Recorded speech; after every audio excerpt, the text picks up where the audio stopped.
So I'm just picking up from where we left off last time. So last time I tried to push the branch and I got a authorization failure. It was because I just recently moved to the community branch and I accidentally changed to HTTPS instead of SSH. Anyway, sorted now. Thanks to the help of GitLab Heroes. So yeah, if you have a similar problem, ask on Discord. Cool. So what we've done is push the branch. So our pre-test, sorry, not our pre-test, our what are they called? Pre-hook have run. So these ones check like the ESLint, make sure that linting is done correctly. So we did get a couple of things here. So this merge request contains lines with QA selectors, so we have to make sure that this test is run. Okay, that's fine. There's a change log missing. We don't need a change log for this kind of change. We're just migrating a thing that already exists. Okay, QA selector. All right, so what's happened here is we're changing the line with QA selector has changed, which means so the QA selector is what our tests use to find this component. So if it changes, then it's likely to break some tests. It shouldn't in this case because both of these are exactly the same. But we are going to make sure that this runs. I don't know if we can run that locally. Let's try.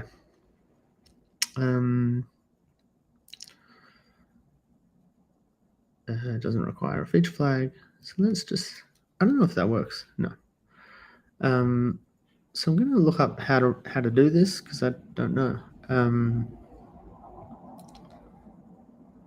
Oops. Okay. So again, we're just looking for our for GitLab's handbook, and we're looking for this specific test, and we want to know how it works. So this is a pipeline, so maybe it'll run automatically, but I want to know how to run it locally.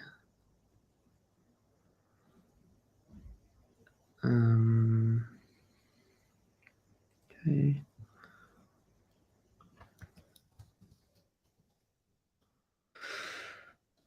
No.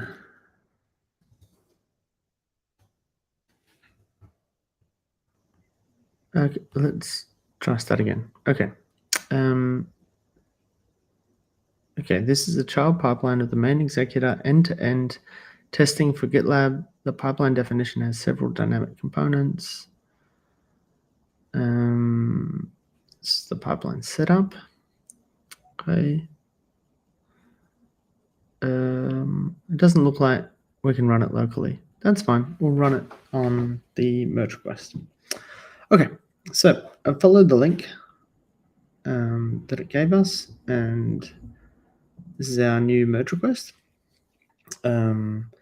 So for now, yeah, so we'll write the merge request, and then, yeah, there was something I wanted to check out, which was the screenshots, because the padding looked a little bit different. So we might need to have a look at, is it correct different or is it incorrect different, and fix that. So for the description, it's going to be pretty straightforward. Migration from HAML, migration of checkbox to pajamas on a checkbox.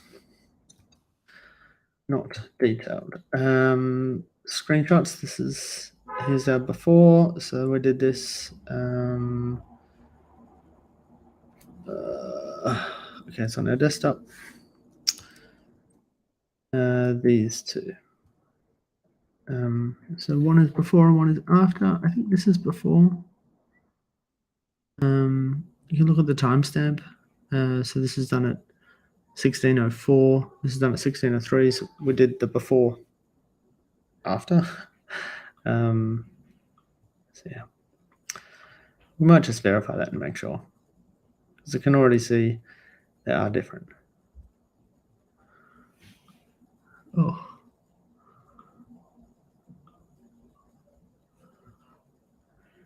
So you can see that the padding is significantly different. So the thing we want to work out is, should it be this way? Or should it be this way? Or should it be this way? It's likely that it's supposed to be larger. So yeah. Yep. So the other thing we need to do is write instructions on how to set up and validate locally. So to do this, so just make sure. So we'll get there again, and while we're doing that, I'll make sure that we're in the right place. Okay, so this is our merge request. Yeah. So we went to admin, which was in your work. And then we went to settings, I think. No, I can't remember. In add license. General settings. And add license. Cool. Yeah, you can see that this has a much larger. Whoops. Going backwards. Much larger padding it has.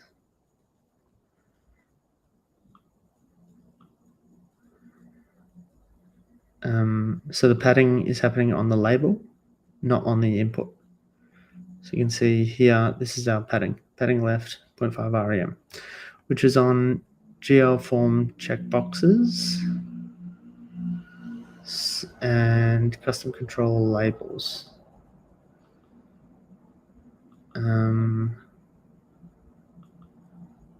Yeah, so I think we're getting it from GL form checkbox, and then with the class name of custom control. No, we're getting it from custom control label. So because this label has a class of custom control label, that's why we're getting this rule. Okay, so what I want to know is this a common thing or not? Oops. Yeah, should have expected that. Didn't write GitLab. Okay.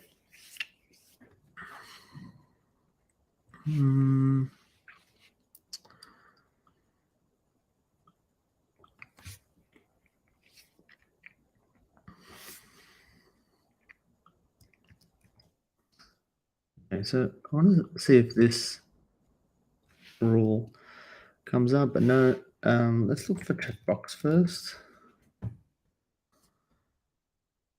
So if we have Rails, I don't have this information.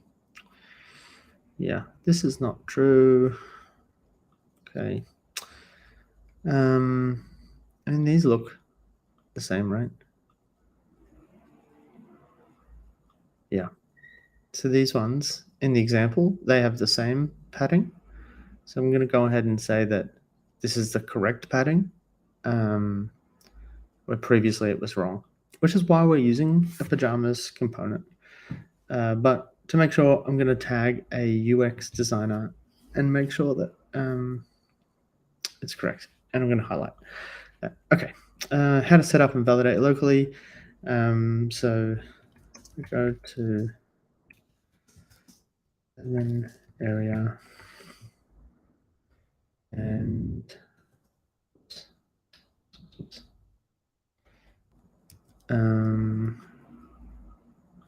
so admin area, then we're going to go to general, and then we're going to go to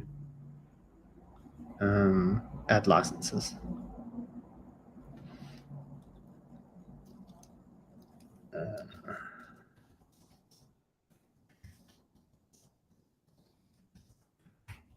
And just give the URL here.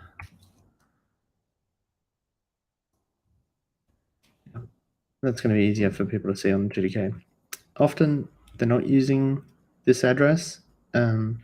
Technically, you should be using like GDK test. I'm not using that because it's important if you're going to use runners, which are like the back-end jobs, but I'm not using that, so it's fine. We'll leave it the way it is. Okay. Anyway, that's why URL might be different for yours. Okay, and then find add license. So now we've got our steps. Oh, this is. Oops. Okay. Yep. So now we've got our description, easy, small. We've got our screenshots. We've got our how to validate locally. Have we done the checklist? We have. Have another look. So self-review this MR. It's very straightforward. So yeah, I mean, you can go through this, but yeah, we're fine. All right, so so the labels have already automatically come on here because I put the branch name starting with the issue number. Because it's done that, it's copied over all the labels. So we're going to create this merge request. So we've already got our labels. Everything's here. We'll just give it a minute for the commits and changes to come. And then the GitLab bot is going to suggest who to review this. And if it doesn't automatically tag a UX designer, we'll do that. So if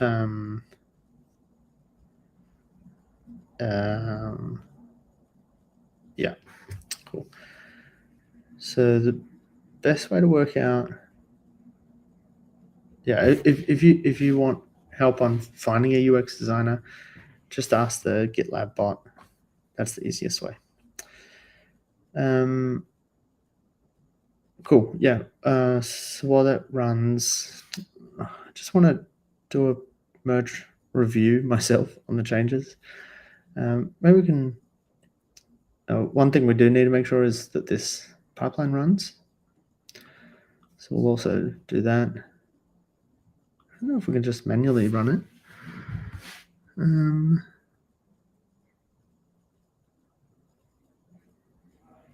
Yeah.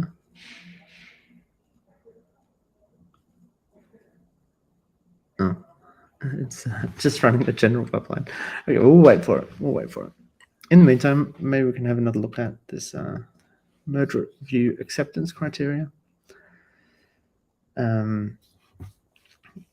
Okay, so we might need to write a test. We're not going to have to write a test for this, but we will have to make sure that our test still works. Actually, one way we can make sure the test still works is we can have a look at the QA selector. If we do a search for this, we're going to find which test actually uses it. So this is this is not a test, but it's a function for a test. Yeah. So anywhere where we use the class add license, it's gonna run these things. So what it's actually doing is so if you run this function, add a new license, it's going to do this manually. It's going to click on, so it's running, I can't remember what it's called, Capybara, and it's manually testing this, right? So it's clicking on the button, expand add license button. It's choosing the element, the radio key, sorry, the type of license, it's putting the key in, and this is where it's checking our checkbox, and then it's uploading. So we can run any test that has this function.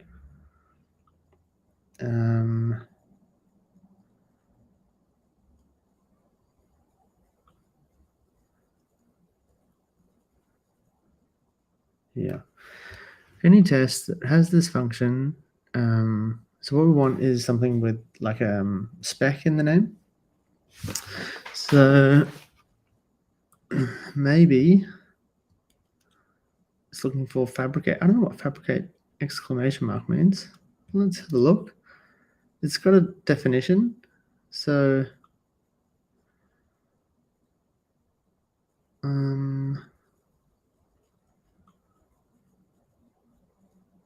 I don't know what this means. Let's start again. Okay. So this is a like a module, a function that has add new license. So there must be a test somewhere that runs add new license, but I can't see one.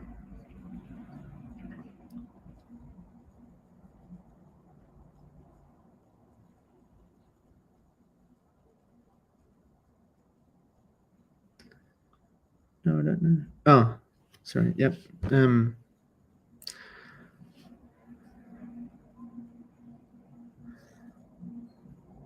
Okay. So this is another function for license, and what it does is it fabricates the license, I guess. So this is a bit confusing because it's saying like it's going to add a license, and then if something, it's going to run environment already has a valid license skipping. So we want to actively run this to make sure it works. Yeah. Let's have a again look at fabricate. So it's going to need a license. So we can look for something that includes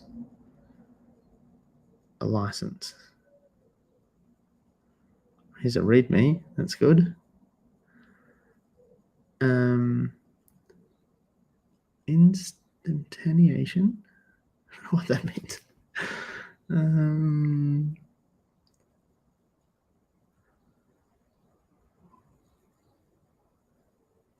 Okay, so maybe fabricate is a more general term. So what we want is something that says license and also the word fabricate. So we'll do a regex search for license.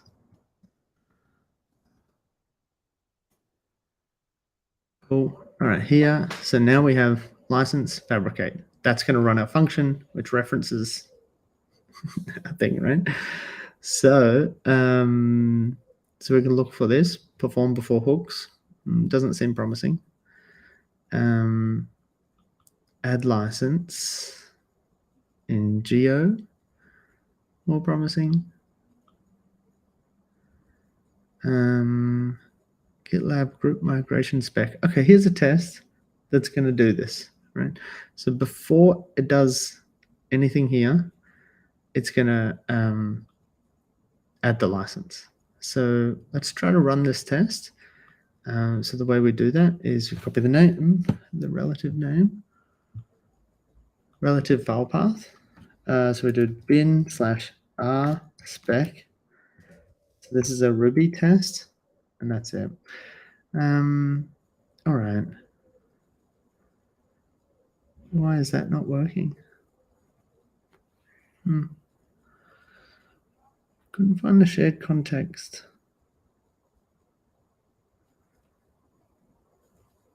How odd. All right, let's see if our merge request is actually created and we can just do it on the pipeline. Okay, so we can see our changes first, make sure that this is correct. So one thing I'm not sure about is this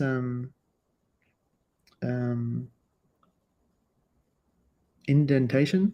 I think it's correct because the linter would have picked it up. Okay, and then, so this is going to run our basic pipelines. I want to run an extra pipeline.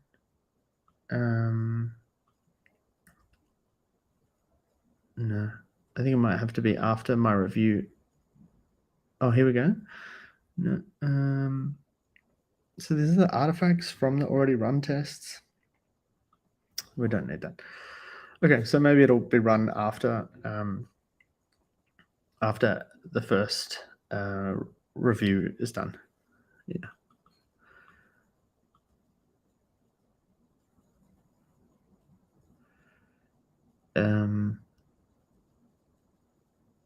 Cool. Well, at least it's saying it for the reviewers. Okay, so we've got a back-end reviewer and a front-end reviewer. Why is this? Is because it's in HAML, which is kind of front-end, kind of back-end. It's a bit confusing. So it hasn't suggested a UX, so we're going to add a UX as well. And the way we'll do that is we'll look for the GitLab review roulette.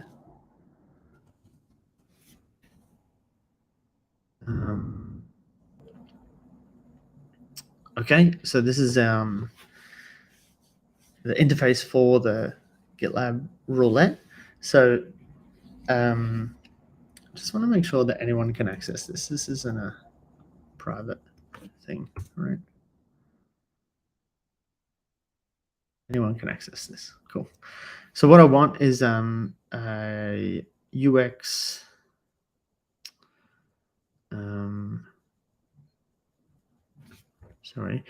UX reviewer.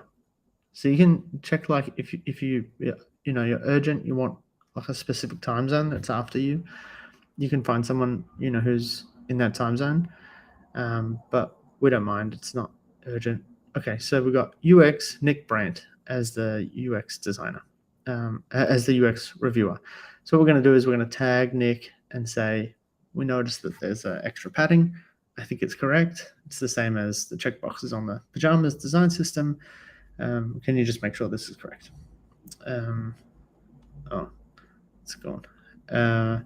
Okay, so we're going to tag the reviewers. The way you do this, I think you do like GitLab bot at ready. I'm not going to guess. I'm going to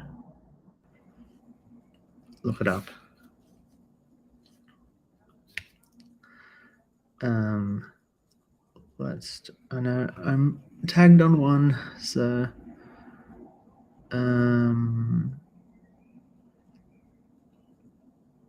no, these are both internal. Reviews. No. I don't know. Can we find a previous one?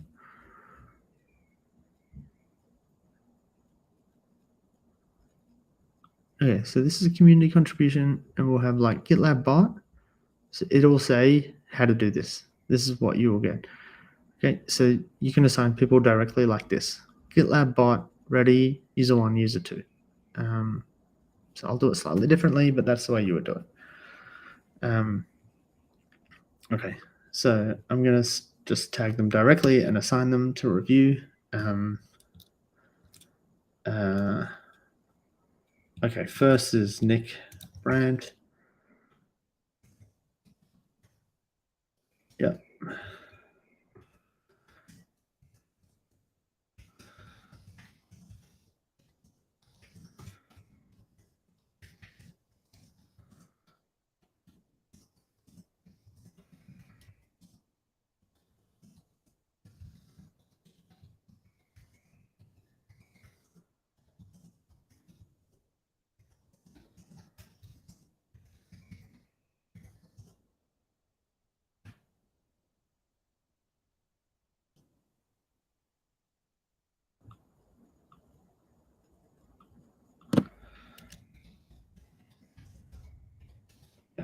So the idea here is like we want to make it as easy as possible for our reviewers, so that it doesn't take them much time.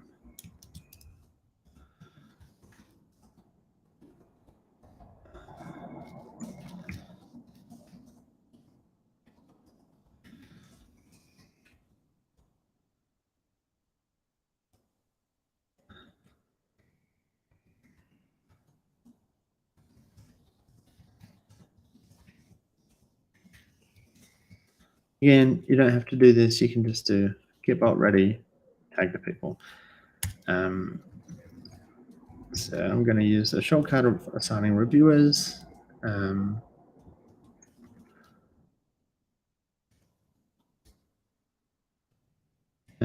the third one was,